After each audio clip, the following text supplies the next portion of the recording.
All right, here's the next t-shirt. It's another Berlinsides t-shirt. Let's have a closer look.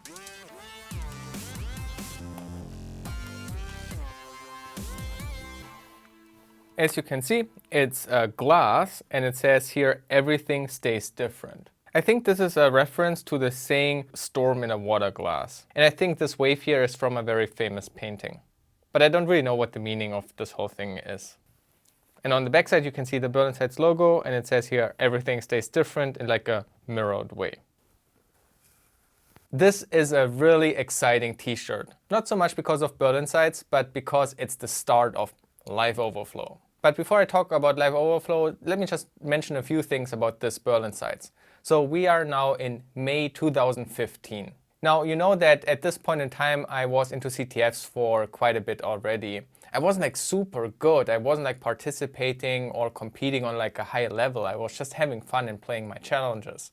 But at this Berlinsides, I met NSR for the first time, who is a member of the really good CTF team, Tasteless. And he was presenting some research there. I believe this was the first time we met. And in the following years, every time we meet at the CCC or at Berlinsides or other conferences around the world, he is always a nice person, always has super interesting research and is super nice talking to, always looking forward to that. But this is where I kind of connected to other CTF players for the first time. I did mention in a previous episode that Alles was founded out of the Cybersecurity Challenge Germany, which I obviously played in like 2014 and also now 2015. But Alles was founded way later, so the name origin was just with the Cybersecurity Challenge Germany. The Alles team, the CTF team, was founded maybe in like 2016 or 2017 or something like this. So at this point, I wasn't like part of a CTF team at all. And it was really cool to see like actual good CTF players. There was another talk at this conference which was very memorable, and this was a talk by a guy named Infodox. And if you don't know that name, well, he's a former member of this infamous hacking group LulzSec.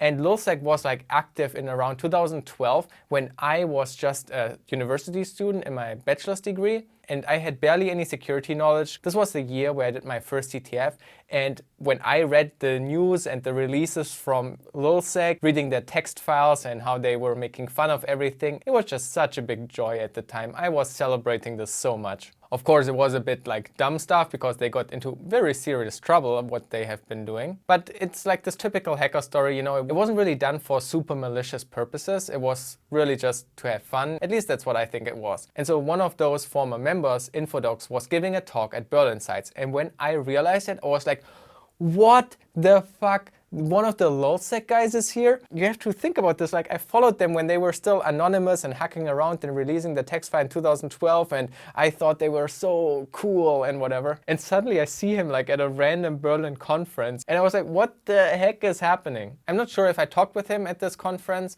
I did talk with him at PXE, I remember that, and maybe at the future Berlinsides. I remember some very funny conversations. You can tell that he has a very trolly mindset and makes fun of a lot of things. In some future PXE, I was showing him also some research that I've been doing, and he immediately like came up with like funny ideas how to troll and make fun of that stuff. So that was basically Berlinsides. You know, at the time I've been working at Cure53, I felt more that I belong into this InfoSec industry. So it was just one of those conferences I would go to and I would start to talk with actually more people. But the more important thing, what I teased at the beginning, is that LiveOverflow was created just before this. You have to understand that at the time I felt a little bit stuck. I felt like I couldn't really progress anymore.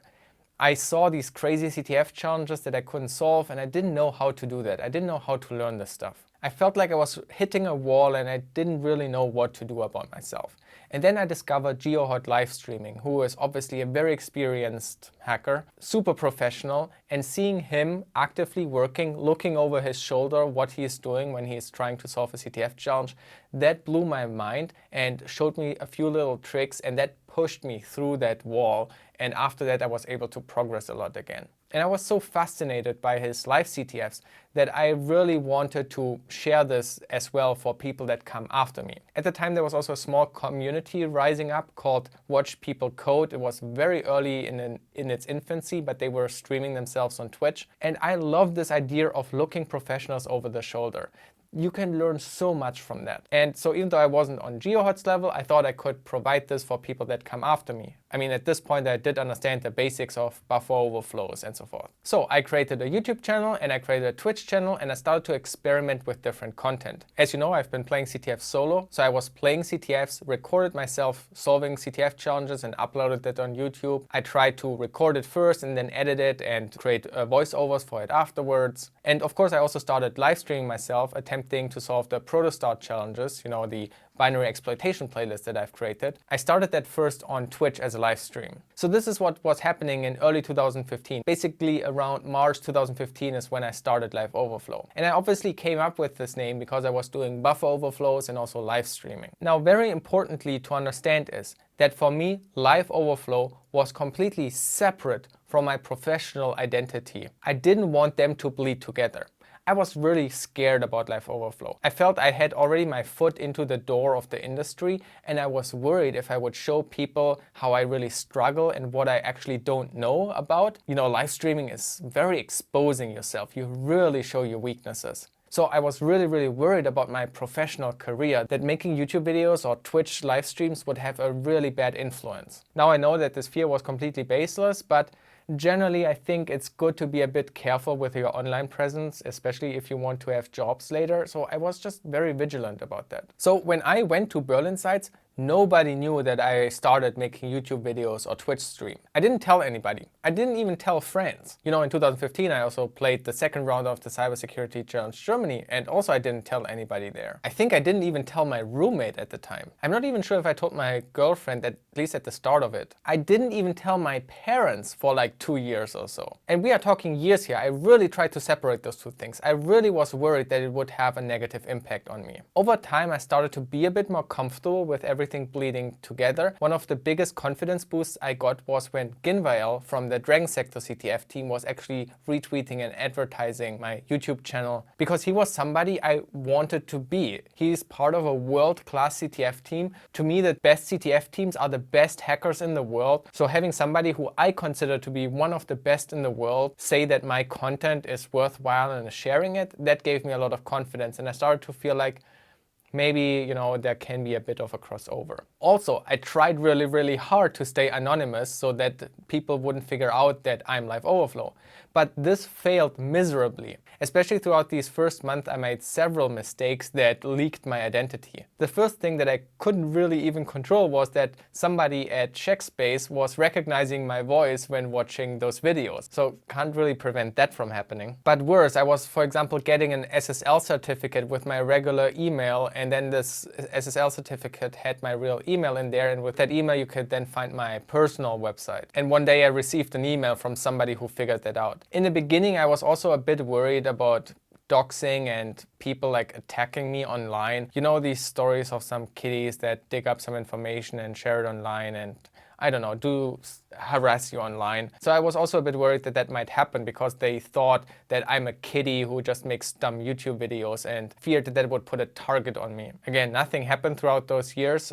Always have been pretty lucky of not getting really harassed. But the whole thing also taught me that it's really hard to stay anonymous online. And I basically learned that I never want to do anything criminal because you will fuck it up. Believe me, you will fuck it up. Don't even try to stay anonymous online. Another thing I wanted to mention to every aspiring content creator out there. I don't know if you think about making YouTube videos or writing blog posts or doing a talk or whatever. Don't be discouraged by the lack of feedback or the lack of people sharing it. I know you look at my YouTube channel right now in 2020 and see a huge YouTube channel with thousands of views, but this was not the case for the longest time. My first tweets sharing my YouTube videos or announcing my tweets got basically no shares or retweets. The share or retweets I got were from automated bots. When I was digging in my very old emails to figure out when exactly I registered my accounts for various things, I also noticed an email from crackmes.de. Generally, solving crackmes is something I recommend to do because I think there's a lot of learning. And on crackmes.de you could submit write-ups for challenges. And I made a video write-up and I submitted it. And it got declined. We don't accept submissions like this. And you know, I'm happy for every new creator that comes on Twitter or YouTube and they get immediately feedback and people share it and they get hundreds or thousands of views on their videos and their tweets are shared dozens or hundreds of times. But I also can't help myself to be a bit jealous of that, because for literally like 2 years or so, I didn't have that at all. I felt like I was fighting an uphill battle and that the industry thought that making YouTube videos was something for kiddies and losers. You know, I didn't have a presentation at Black Hat about some cool exploit or so. Those things were always my goals. I always wanted to have a cool 0-day presentation at DEF CON or something. And I never got that. So I felt I was just a loser in this world and that other people would see that too. But I ignored it, and I also tried to protect my identity by staying anonymous, because I believe that the content I'm creating is actually helpful for a lot of people. And so I just kept doing it. With that, I just want to plead to you, don't go into education or so with the hopes of just becoming known or famous or a lot of views and being a celebrity or so.